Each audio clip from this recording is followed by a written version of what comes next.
सनहिया लगावल बहुत बात नइखे। सनहिया लगावल बहुत बात नइखे।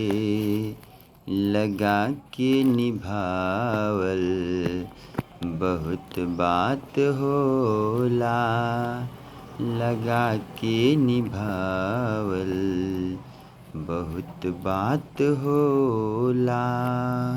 समझे न पवली तोहर असली इरादा।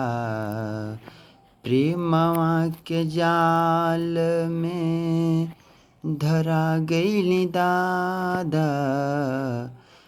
केहू के रोआवल बहुत बात नइखे।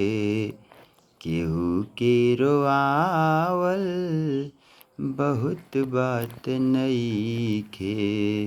रोआ के हँसावल बहुत बात होला।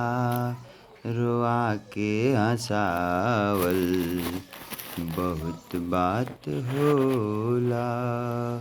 सनहिया लगावल बहुत बात नइखे।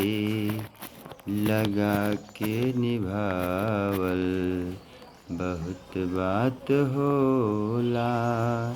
लगा के निभावल बहुत बात होला।